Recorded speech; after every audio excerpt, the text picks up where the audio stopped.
Hey everyone, Case here, and today I'm showing you my recent training day. If you recall in the past we had a range day / range day compilation series on the channel.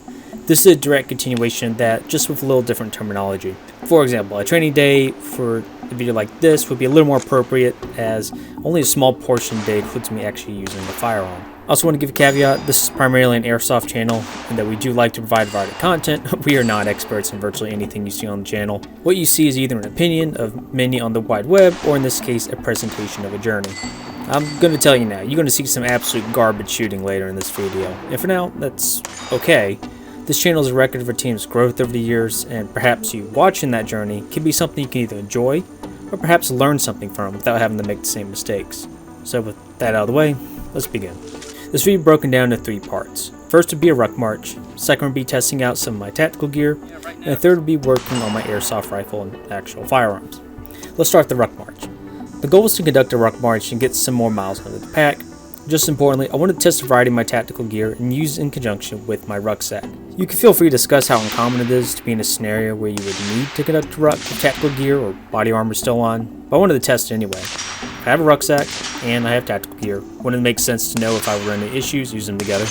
The rucksack I used is a large size Alice rucksack, weighing in around 48 pounds. It's an old pack, but it's been great to me over the years. Now, how I'm going to test this is to conduct a progressive build-up throughout the ruck. So the first mile is just me with very little gear on. Mile 2, be me rucking with a tactical assault panel or TAPS chest rig. Mile 3 is me rucking with the TAPS over body armor. And mile 4 is me and my LBE kit.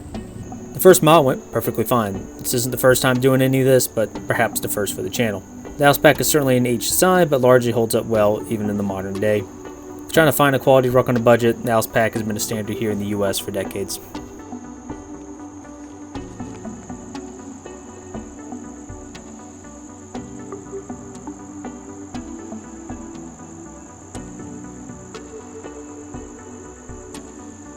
Alright, that was pretty easy for just a mile, so let's add the TAPS rig. The rig is around 21 pounds, and wearing the chest rig in general is a fairly relearn experience for me, as I've been using the LBE kit so much these past couple of years. I noticed some increased pressure on the shoulders, given I have 2 different systems heavily pressing on them, but nothing unbearable for such a short distance. I found having this rig so high on my torso also provided a nice place to rest my rifle. Outside of this, I found it not to be too bad for just a mile. It's pretty nice how the TAPS and Alice work pretty well together.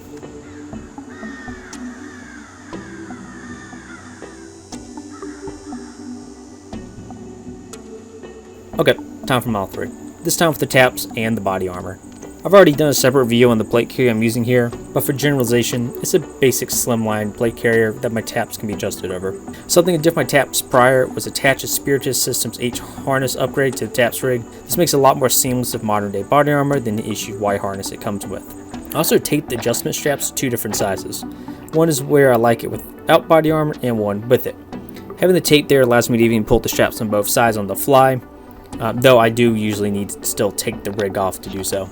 As for actually wearing all this on top of each other, it's not the worst setup I've had, but rucking with body armor integrated with any type of loadout is more a matter of survival than stride. 3 different layers is a lot of stress on your shoulders, but still not impossible. The real tension is on your lower back, as though the Alice pack does an okay job of providing a gap where a ceramic plate could rest without interfering with your kidney strap. You're still dealing with a tremendous amount of weight on your upper body. Also found that there was a pinching pain right on my belt line. My kidney strap was overlaying the area, and I think the strap had turned before I buckled it, leading to a smaller area of my body carrying even more weight than the previous 2 miles. It did smart a good bit, but I knew it was only going to do this for a mile, so I just put up with it. Needless to say, you don't need a guy on an Airsoft channel to tell you rucking with body armor absolutely sucks. But with the proper setup, it isn't impossible. In a less than ideal scenario, maybe you would have to hastily pick up and simultaneously be at the ready, thus justifying such an action. But within a couple of miles of movement, I hope you have time to drop off the body armor in your rucksack, or else you're really going to have a bad time.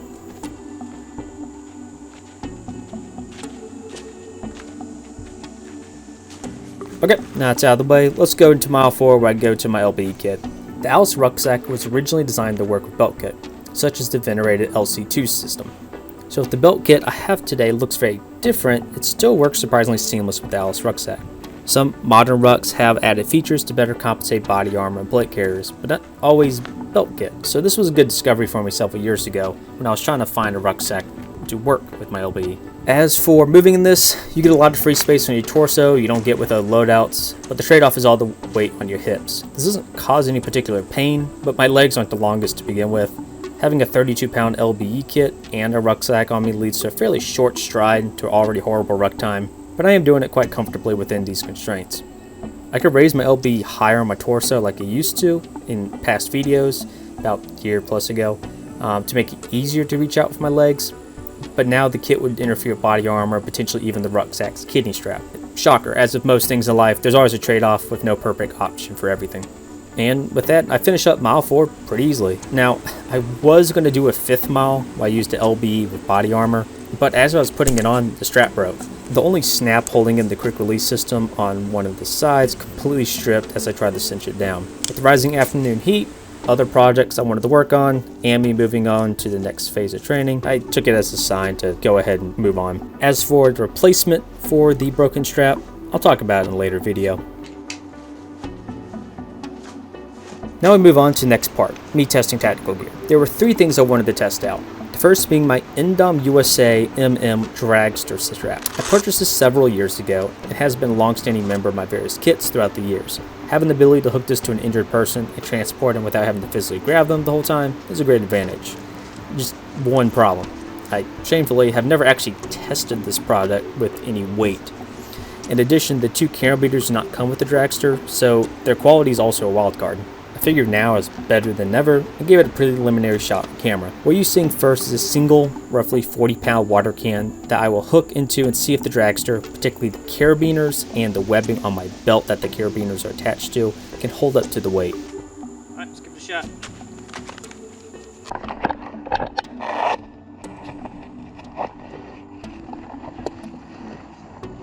Already I'm telling it's a little weird just dumping it out, but is what it is. Alright, let's see here. I'm going to have to weave it through. I can't just hook it on directly. Twist it on, tighten it. Alright, let's see, standing. That gives me a pretty decent amount. It is on my right side, and I am a right-handed shooter, so that is a little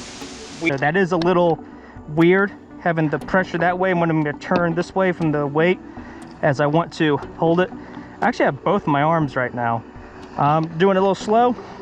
I am seeing a lot of tension, if I get that on camera, on my pouch right now, as it is stuck to the carabiner that's weaved to my belt. However, overall, this is pretty easy for 35 to 40 pounds. I mean, again, both hands.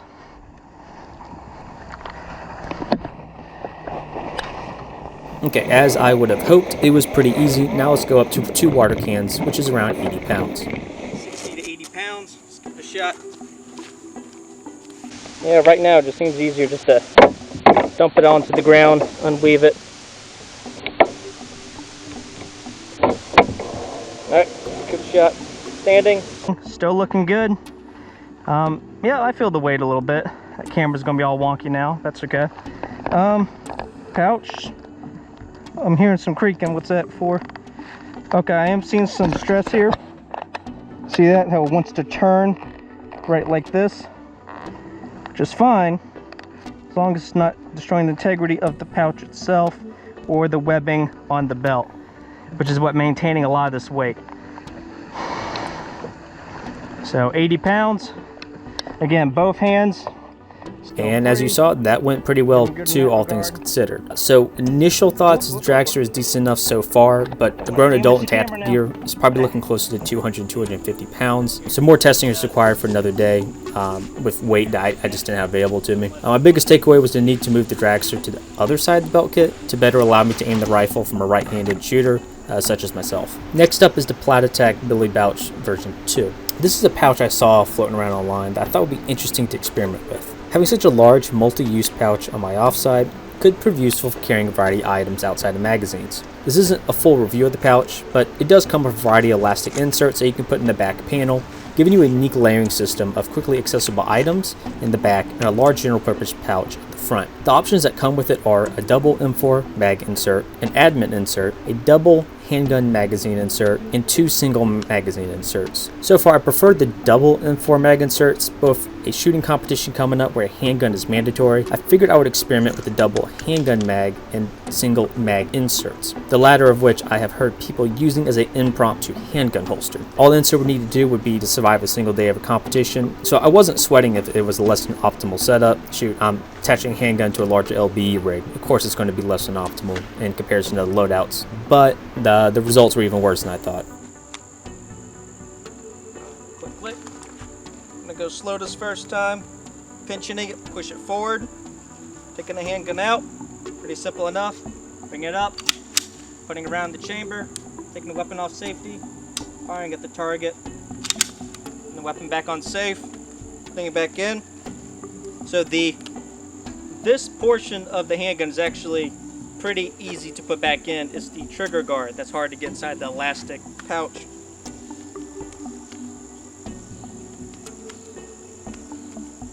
Maybe if I twist it. Nope, not really. See, I could just put it in like that. What you guys aren't seeing is that the trigger guard is completely exposed, which in theory, I can get my finger in, and if I would have depressed the safety, I can negligently discharge the firearm. So, yeah, as you can see here, this was an absolute trash idea. To be fair, I don't know if Plat Attack is out there saying you can use these inserts for a handgun, so no complaints towards them. Here are the issues. First off, once the handgun's in the insert, it seems fine enough for what it is in terms of retention. However, for the example of the SIG M17 I'm using, it has a manual safety exposed, and it was very easy to flip off just by brushing against it or by moving the elastic straps. Second, reinserting it back into the elastic doesn't have to be particularly fast, but this setup still failed this already tame requirement. The elastic wiggles around and molds to the pressure of the handgun trying to press into it, making it very difficult to get the trigger guard into the insert. It's one thing to have a less than optimal loadout, but one that's potentially dangerous to the wearer is a whole new problem. Something like this I usually catch well before a day at the range, but I knew the training day was coming up. I figured it'd be interesting to catch a lot of these results on camera. I just didn't expect it to fail so badly. Again, no issue with the pouch and inserts themselves, as I'm unaware of them being designed to hold a handgun. I just heard guys doing it. In addition, I purchased this pouch for more than just to hold a handgun, so no loss there. But as you can see here, I no longer have it on my kit. That will be the subject of a different video. As for this upcoming shooting competition, I'll use a similar setup I used a couple years ago when I did carry a handgun on my LB kit with a dedicated Kydex holster. And now the third thing I wanted to test out was the stability of some of my pouches to my belt kit. I recently made several changes to my belt kit, or LBE, load bearing equipment kit, and I have 2 new canteen pouches and a belt from British Tactical. The canteen pouches are more layered than past canteen pouches I have used, resulting in it being somewhat wider away from the body. In addition, the belt I'm using is shorter than most of the pouches that are attached to it. This isn't the end of the world, as they are still well retained to the belt, but when you do this with such large pouches, you may experience some flopping and wiggling the pouches when you begin running around. Outside of it being a little awkward having your kit wobble around on you, it could get off excessive noise or potentially have equipment falling out. So as you were seeing here, I did some jumping and running just to show, just to see what would happen. I can say with certainty, the equipment is well retained and any noise from the movement is still fairly minimal. No loud metal clanging or plastic buckles clicking. But I am feeling more movement of the back 3 pouches more than other LBE setups I've used in the past. I mitigated a bit by paracording the back 3 pouches together, so if one moves, they all have to move, and the weight of them kind of keeps them in place better, which does help a little bit. But as you can see, there's still some movement. Is it in the world? Nope. It'll get me killed. Certainly not, but it is something I need to be aware of. I mean, you are using your kit, you should be aware of any flaws it has. So it was good to be able to test that just to double check. Okay, and with that, we move on to the third and final phase of the training day. First, I grabbed my airsoft gun and re-zeroed my EOTech and magnifier. I recently got the EOTech repaired so the zero was altered. Next, I tried zeroing the Soma Gear PEC 15 clone on the end of the rail. I've used this PEC for its laser and light plenty of times in the field before. I usually just slap it on and make sure the laser is relatively straight. So I wanted to sit down and really dial it in. What I found was I could, but my time with this rifle has not been kind to it. The rail and barrel have a bit of wobble that I haven't been able to fix yet. Even if I zero the PEC, me simply holding the handguard could cause enough of a shift to make the hold to miss the target outside of 100 feet. potentially even like a large human-sized target. For a temporary solution, I pushed the pec further back on the rail, closer to the more stable upper receiver, but there's still some flex, and it's a pain for me to actuate the pec from that distance, even with a pressure pad. I also shoved some foam between the barrel and the rail, which has helped a good bit, mitigating the wobble, but both of these are temporary solutions. Thankfully, I use the light more than the laser, but it's good I'm aware of the problem. I haven't reviewed this airsoft gun yet, but you know, it is interesting using the M-LOK rail. I much prefer the quad rails, and my EMG that I have done a review on doesn't perform as well, so I don't use it at a lot of fields as often, but when I do, I definitely find it to be a much more stable experience, including if I were to use this pec on it. Alright, next up is my actual AR-15. I've been a bit busy with other projects these past 6 months, and I haven't fired a live round in just as long. Yes, you have heard that correctly. 6 months, no live round. Yeah, I know. I reconfirmed a 0 and planked a couple of shots for familiarization's sake. I zeroed my rifle at 62 grain green tips, but I can't use that for the upcoming shooting competition since we'll be using steel targets. I don't want to mess up the steel. I could potentially redo my 0 with 55 grain, or I could just memorize my hold from pre-existing 0, which is what I'm going to do. This wasn't the priority in the training session, but I wanted to at least do something given how long it's been since I fired this firearm. Alright, time for the final portion of training day. Alongside not shooting in nearly 6 months, I haven't shot my concealed carry weapon, which is a SIG 365 XL, even longer than that. Of course, I deserve all the admonishment this statement comes with. After all, if there's any gun I own that I would need to defend my life with, it would be this. I carried the handgun in the fanny pack and decided to do a drill that would give me some repetitions in. We're working on concealed carry, SIG 365 XL. We'll start behind the barrel, gonna hear the beep, gonna turn here, shoot this target until I hit it 2 times. From here, I am going to run, moving over here. From here, I'm going to shoot twice, reload behind cover, come back, twice. That's it. Goals, trying to just get practice taking the handgun out of the fanny pack, and 2, trying to reload the magazines I'll also hit inside of here, just going from there. In terms of retaining the magazine that I am taking out of the handgun, don't care as much as the concealed handgun situation. I'm just gonna let it drop, probably even toss on one of the barrels. All right, with that said, we're gonna begin.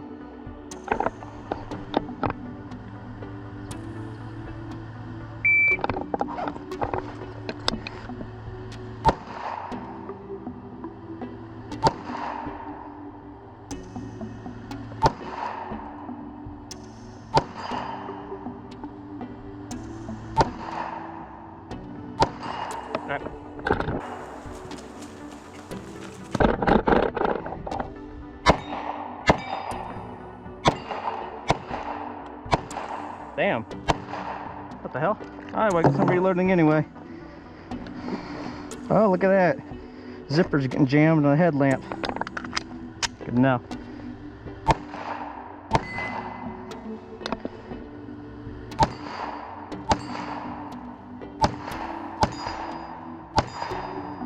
Alright.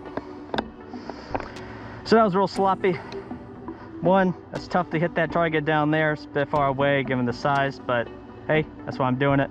As for why I was missing here, that's because I was going fast just to try to get the time. That was a big F-up mistake, especially over here. Had to reload early. That's fine. And also just because I was already here, I decided to go on this side against the description of the drill, which it's all good. That's the handgun. Looking down here, my headlamp was jamming up the, actually I think it was the Ziploc bag. It was jamming up the zipper. It occasionally happens, but to do so during something like this, a little frustrating. Good to know. As for drawing out the handgun itself, it went fine. So let's reload and try again.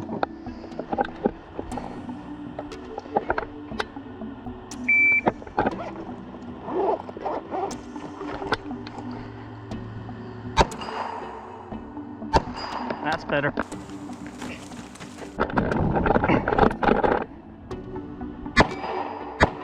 Miss, miss.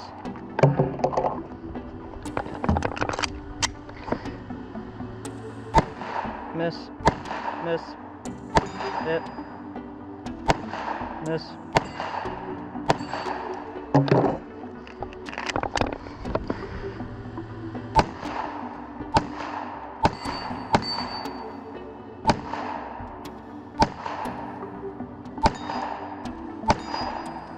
Alright.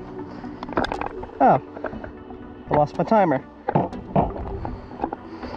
Didn't detect anything. 4198. Alright, shit ton of misses, man. I actually got pretty good over there. Got lucky that time. So I'm using this barrel support, right?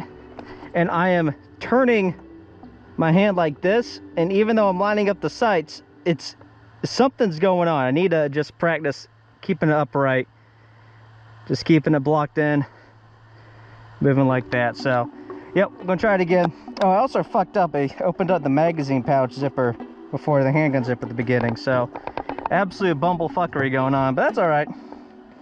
Let's try this again.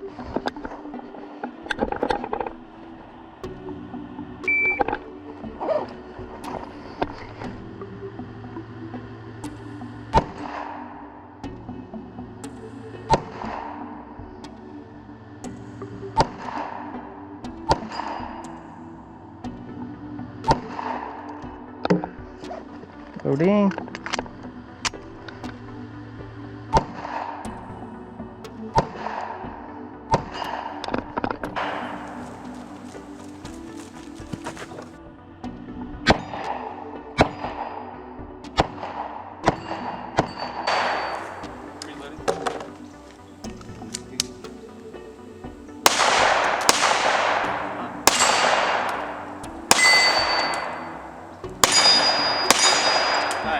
Last round, so that worked out. 47.95. Had a lot of misses on the first target. These, yeah, you can see where I'm scratching. I'm hitting the bottom half. I just got to aim a little higher on them. So, and then obviously my trigger pressing is, or my trigger squeeze is fucking it up. Shows I need to dry fire a lot more too. It's all good. Yeah, as you're seeing, I'm doing an absolute piss poor job here. Sure, the target I'm shooting at are noticeably small in comparison to a human-sized target, but still, I can only put so much makeup on a pig. This is really bad shooting. There are plenty of ways to improve my situation. As the channel and team continues to grow, I'll be making a goal of mine going into 2025 to spend more time with actual firearms, including formal classes and training. Until then, use this as a reference point. This is how bad it can get.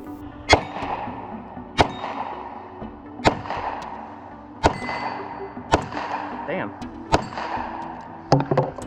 That was out anyway. That works. Ooh, come on, reload. There you go.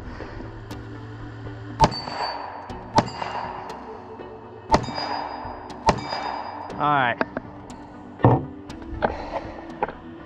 40.58. Had 2 misses here, I think, and then I had, gosh, 4 or 5 over there. Still real sucky on that long distance shot. Oh, let's keep at it. Alright, so, concluding thoughts. There was some good that came from this, and there was also a lot of failure. But in a way, both of these things are good. I learned what doesn't work, discovered new problems with myself and my equipment, and I'll be making appropriate adjustments. Almost like that's the point of a training day, right? Now, in my personal life, of course, I'll be continuing to make this progress, do more of these training days. As for the channel's content, would you guys be interested in seeing more types of videos like this? And with that, I mean, that's all I got. Thank you guys for watching. I'll see you around next time. Bye.